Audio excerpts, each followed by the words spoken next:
깍지님들 안녕하세요. 브랜드를 만드는 여자 노희연입니다. 지난번에는 제가 제일 오랫동안 많이 사용하고 또 사랑했던 프라다를 했었는데요. 이번에는 전 세계 명품 1위 브랜드인 에르메스를 한번 소개하려고 합니다.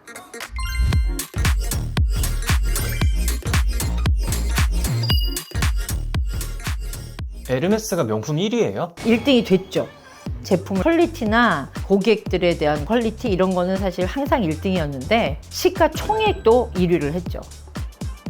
그 LVMH를 이긴다는 거는 상상할 수 없는 일이었는데 에르메스가 이긴 건 골리앗과 다윗의 싸움에서 다윗이 이겼다고 할 정도로 굉장히 센세이셔널한 사건입니다.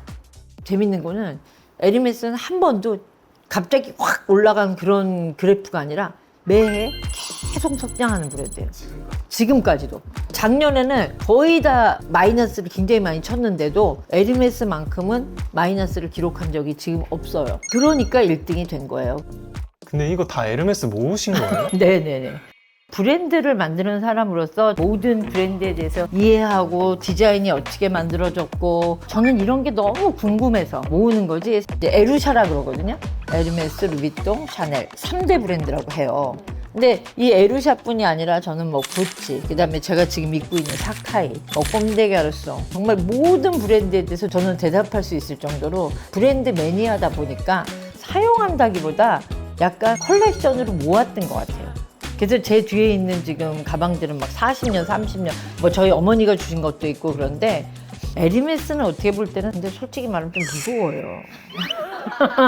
대신에 원작자의 의도가 처음부터 달랐던 가방이라고 저는 생각합니다.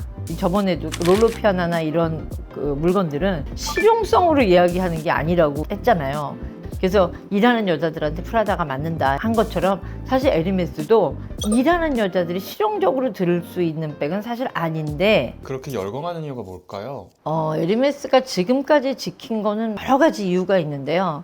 사실 이제 제가 분석했을 때 루비통이고 프라다고 다 어떻게 보면 인간 중심의 사람들이 사용하는 소비자를 생각하고 만든 브랜드인데 사실 에르메스는 마구를 만든 회사예요. 처음에 마을들이 쓰는 안장 이제 이런 거부터 만들었기 때문에 훨씬 더 튼튼하게 만들었어야 되지 않을까. 왜냐면 이건 인간과 동물이 같이 쓰는 거거든요. 그래서 그 새들 스티치라는 게 안장 그 스티치 방법이라는 건데 말이 굉장히 예민해요. 저 안장 안 칠 때 자기가 불편하면 탁 던져버리잖아요, 사람을. 그러니까 그 말도 편하고 위에 앉은 사람도 편안하게 다 만들었어야 되기 때문에 굉장히 정교했을 거라고 생각합니다.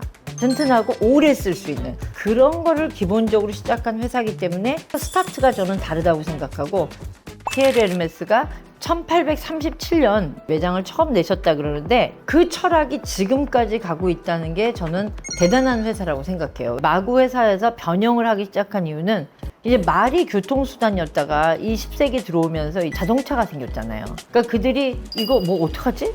이분들이 굉장히 당황을 했어요. 그러니까 이제 지금 이제 그런 쉐입으로 만든 그 가방이 이 가방이거든요.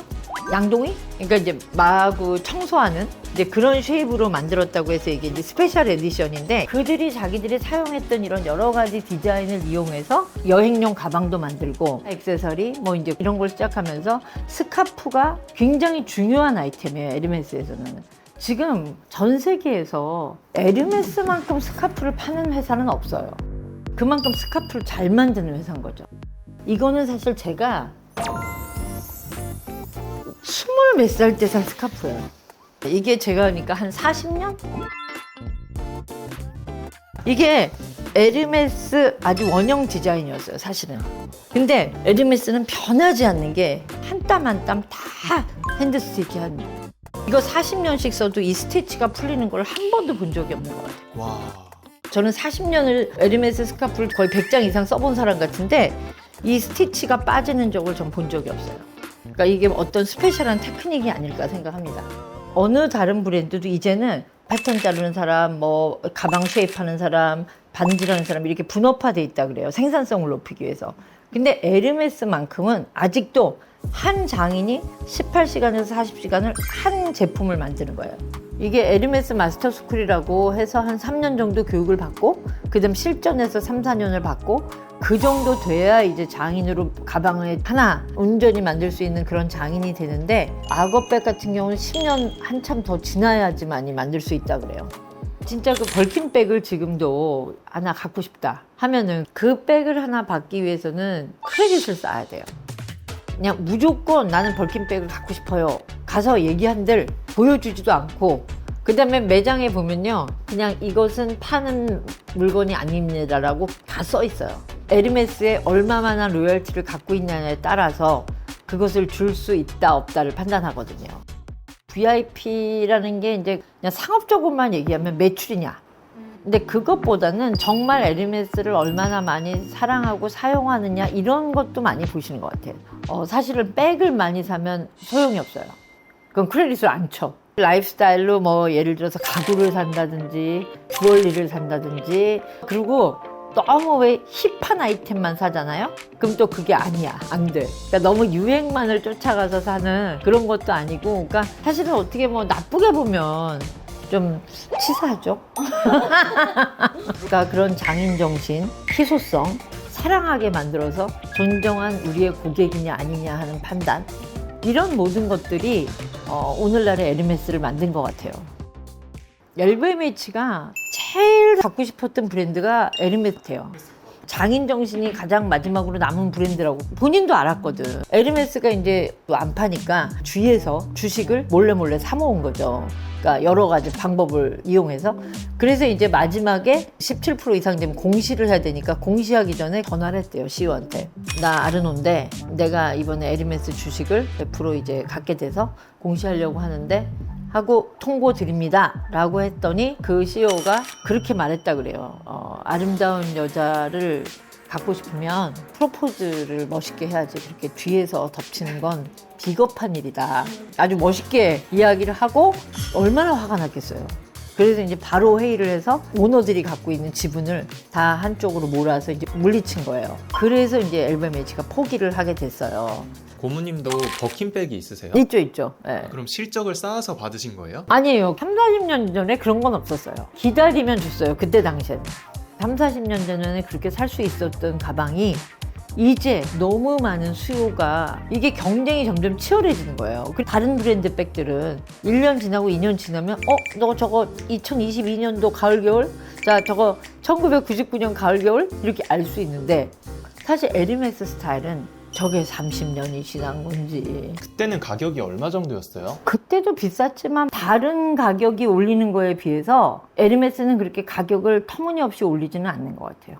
예를 들어 예전에 샤넬백이 200만 원, 300만 원대였다가 지금 거의 1,800, 2,000까지 갔는데, 사실 에르메스는 그때 당시 스타트가 뭐 8,900부터 해서 지금 1,800이니까 다른 브랜드가 올린 거에 비해서는 에르메스는 그렇게까지 오른 것 같지는 않아요. 뭐 처음 사자마자 바로 내다 팔아도 2배 이상이 나오잖아요. 그리고 사실 그 효율성을 따져서 염색을 다른 나라에서 해갖고 와도 마지막 스티치는 파리에서 박으면 메이드 인 프랑스가 되는데, 뭐 중국, 베트남 이런 생산 전혀 없이 여기는 무조건 프랑스에서 만들어서 그 자리에서 하나가 끝나는 그런 걸 고집하니까 어떻게 보면 원가적으로 보면 내가 볼 땐 제일 높을 것 같아요. 지금 제가 보여드릴게요. 이게 벌킨입니다. 이게 벌킨. 이게 한 90몇 년, 97년 정도 샀던 백이고요. 벌킨을 위해서 만들었던 최초의 벌킨백이 이번에 그 옥션에서 137억에 팔려가지고 다시 한번 회자가 됐던 그런 백인데, 80년대 만들어진 백이고요. 제인 벌킨이 우연히 비행기에서 만나가지고 이야기를 하면서 일을 하는 여자들은 여러 가지를 들고 다녀야 되는데 너무 들 백이 없다. 그렇게 해서 에르메스가 이런 분들을 위해서 가방을 만드는 게 좋겠다 해서 그 제인 벌킨이 요구했던 그 백을 만들어 준 것이 이제 벌킨 백인데, 이거는 제가 어머니한테 받은 거예요. 켈리. 어머님이 주신 켈리백? 네. 유명한 켈리백은 사실 sak스 디스패치라고 그런 비슷한 류가 있었는데, 그레이스 켈리가 임신을 한 상태에서 약간 배를 살짝 가리고 사진을 찍었는데 그게 대서특필이 된 거예요. 그래서 누구나 다 이 백 뭐야? 이렇게 돼가지고 그거를 이제 팔기 시작하면서 정식으로 명칭이 돼서 켈리백으로 나온 건 1977년이라고 해요. 네, 그리고 이거는 린디, 제 보스가 사주신 거예요. 일 잘했다고 보스가 사주셨던 백이고 옛날 한 이것도 뭐 한 30-40년 된 것 같아. 근데 이번에 올드 프로젝트 애니문이 자주색을 탁 이렇게 그 출장 가면서 들고 있는데 멋있더라고요. 그래서 다시 꺼내놨어. 나도 들으려고. 양쪽에 이렇게였는데 이 안에도 지퍼가 있고 되게 넓어. 지퍼를 처음 이용한 브랜드가 에르메스라고 알고 있어요. 그러니까 그 전까지는 가방이라는 거는 버클로 연다든지 후크나 벨트나 이랬는데 이제 1923년에 세계 최초로 이제 지퍼를 사용한 가방이 볼리드라고 생각합니다. 그리고 이제 이게 가든 파티인데 이게 사실은 진짜 좋아요. 편하게 그냥 아무거나 진짜 넣고 다닐 수 있고. 그리고 사실 이거는 내가 진짜 좋아하는 백인데 이렇게 예전에 산 백은 다 커요. 이렇게. 근데 이게 문제는 뭐냐? 요즘 10년 내외로 너무 백이 작아졌어. 그러니까 이 백 들고 나오면 집 나온 사람 같아. 넣을 것도 없는. 응. 요새는 모든 게 다 모바일로 되니까 백이 점점 작아지잖아요. 그러니까 이제 이렇게 피코탄, 그러니까 이게 이제 L이라고 미니 L이거든요. 그래서 이렇게 요런 백들은 최근에 산 백들이에요. 뭐 5년, 6년 뭐 이런 백들이고. 그리고 제가 여행 다닐 때 항상 메고 다니는 미니 에블린. 이거는 제가 이제 출장을 하도 많이 다니니까 이렇게 벨트백. 네네네, 벨트백으로. 미니 켈리 중에서도 이건 아주 레어템이거든요. 근데 이런 거는 사실은 박스가 블루예요. 스페셜 아이템은 이렇게 다 블루로 장식이 돼 있습니다. 그리고 이제 요게 제가 갖고 있는 것 중에 제일 비싼 악어로 만든 콘스탄스. 이것도 이제 그 쿼터백 중에 하나예요. 많이 쌓여야 이거를 살 수 있는. 에르메스 식기류 같은 거 중에서 제일 아끼시는 건 뭐예요? 저는 다 아껴요. 지금 뭐 여기 이게 있지만 이 타일 모양이 에르메스 매장에 가면은 정문에 이거 깔려 있는 데가 꽤 있어요. 에르메스에 여러 가지가 나오거든요. 시리즈가 여러 가지인데 저는 그래도 이 시리즈를 제일 좋아합니다. 그래서 늘 이 시리즈를 모아요. 그래서 이것도 있고 이제 접시도 있고 심지어 이 냅킨은요, 이 에르메스거든요. 이 앞에 깔려 있는 이 매트가 이게 너무 예뻐서 한 장 산 거예요. 아, 냅킨도 사신 거예요? 혼자 샀어, 이거를. 나는 그런 거에 대해서 되게 관심이 많았던 것 같아. 이런 집기, 뭐 냅킨 이런 거에 관심이 많았던 것 같아요. 어려서부터. 에르메스가 전 세계적으로 인기가 이렇게 많아지게 된 계기가 있을까요? 장르의 뒤마 전에는 그냥 유러피안들이 내가 지금 기억하기로 옛날에 깐느를 갔는데 그런 깐느 같이 프랑스 귀족들이 많이 휴양 오는 휴양지 같은 데는 에르메스가 꼭 있더라고. 그래서 내가 그때 이들은 진짜 에르메스를 사랑하는 민족이구나. 그들만의 리그가 있구나. 그런 생각은 했었어요. 어떻게 보면 나는 어렸을 때는 약간 할머니, 할아버지들이 좋아하는 브랜드? 이렇게 인식했었어요, 사실은. 근데 이제 70년대 이후에 장미 듀마가 취임하면서 확산 전략을 쓴 것 같아요. 우리는 지금 많은 브랜드들은 크리에이티브 디렉터라는 말을 쓰는데 이들은 아트 디렉터라는 이름으로 하는데 사실은 에르메스는 그 디렉터들을 그렇게 앞으로 내세우지 않아요. 심지어 장폴 구테라든가 마틴 마르젤라가 이런 여러분들이 했거든요. 그러니까 그런 걸 우리들은 그렇게 인식하지 못해요. 왜냐면 구찌는 뭐 딱 탐포드, 그리고 루비통은 마크 제콥스 막 이렇게 굉장히 내세우는데 그들은 아트 디렉터라고 하면서 서포터, 콜라보레이트 이런 정도로만 내세우는 것 같아요. 그럼에도 불구하고 그 장루이 듀마가 오면서 그런 분들과 협업을 되게 많이 했어요. 그러면서 많이 대중적으로 확산하게 된 거죠. 예전에는 의류가 별로 없었던 브랜드예요. 에르메스는 스카프하고 백을 위주로 많이 했었는데 이제 그분이 오면서 뭐 의류, 시계, 그다음에 그 오브제 같은 그런 것들을 많이 이제 만드시면서 매출의 확산에 굉장히 기여한 사람이고 카테고리를 넓힌 거죠. 그러면서도 백에 대한 장인 정신은 계속 킵했다는 게 되게 중요한 일이에요. 그분은 미래를 생각해서 해외로 뻗어나가고 이런 전략은 맞았지만 그럼에도 불구하고 효율을 높이기 위해서 대량 생산 체제를 갖춘다거나 그런 효율성을 따지기보다는 오히려 그 모델을 가지고 시계라든가 또 다른 식기라든가 이런 거를 넓혀가면서도 그 다음에 이제 머리가 너무 좋았던 거는 그런 약간 쿼터백 제도로 그것들까지 다 사랑해야만이 에르메스를 가질 수 있다. 저는 저기 담요도 사실 에르메스거든요. 뭐 저런 박스 뭐 이런 것까지 곳곳에 숨어 있습니다. 곳곳에. 떡스는 뭐래요, 그런데? 영수증 들어있어 그냥 이렇게 써라. 그냥 이런 거 있잖아. 메뉴 그러니까 사실은 여기 메모 아. 그 다음에 이제 연필 이런 거. 그러니까 뭐 이상한 거 많이 사 나는. 사실 저런 체스판을 사는 거는 이런 것도 다 장인들이 만든. 그럼요. 이거 하나하나 깎고 이런 거 같은 쉐입은 완전 에르메스 아이콘이거든. 그래서 이걸로 책 바인더 같이 이렇게 묶는 것도 나오고 목걸이도 나오고 그래요. 만져보시면 너무 느낌이 좋아. 내가 지금 사고 싶은 게 하나 있어. 책상에 놓는 돋보기거든요. 너무 멋있어. 그래서 내가 그거 하나 사려고. 눈도 점점 나빠지고 여태까지 내가 본 돋보기 중에 제일 멋있어. 그런 건 얼마 정도예요? 한 몇백만 원 사보려고 지금. 저는 에르메스 박스 색깔이 그렇게 예쁜 것 같아요. 근데 원래 저건 아니었대요. 1940년 이전에는 약간 베이지빛, 아마 그게 더 고급스러웠을까? 근데 이제 그 당시 2차 대전 때 프랑스가 점령 당하면서 아무래도 여러 가지 이제 수급난에 시달리다 보니까 그 당시에 오렌지 종이가 많았었다래요. 그래서 만들었는데 오히려 지금까지 그 인기가 굉장히 독특하잖아요. 저 오렌지색이 딱 보면 저거 에르메스다라는 인지가 오히려 베지색보다 더 잘 됐던 것 같아요. 박스도 안 버리고 다 놓으시고. 왜냐면 넣어놔야 되니까 눕혀놔야 돼요. 그리고 세워놓으면 안 돼요. 왜냐면 이게 중력 이게 주저앉아 백이. 그래서 거의 눕혀놔야 돼. 이게 관처럼. 사실은 근데요, 이미 이렇게 관으로 들어가시면 잘 안 들게 돼요. 시간이 없으니까. 많이 드시잖아요. 네, 그러니까 요새는 다 필요 없어. 에코백이. 여러분들 그래서 젊어서 쓰셔야 돼요. 뭐든지. 이게 나이가 들면 안 쓰게 돼. 이 목도 무겁고. 그리고 제가 정말 좋아하는 아주 어렵게 구한 거 있는데 하나 보여드릴까요? 박스 안에 있는. 박스 안에 있는 진짜 어렵게 구해온 거예요. 뭐냐면 이게 진짜 언박싱이네요. 제가 이게 너무 갖고 싶었거든요. 이렇게 카라가 있이 맞아요. 코트인데 이렇게 코트 위에 입는 어때요? 그래서 구했어요. 그래서 요 이쁘죠? 더 보여주세요. 응? 더 보여주세요. 또 다른 거? 다른 거? 그리고 뭐 요런 게 되게 레어템이거든. 와, 귀여워. 귀엽지?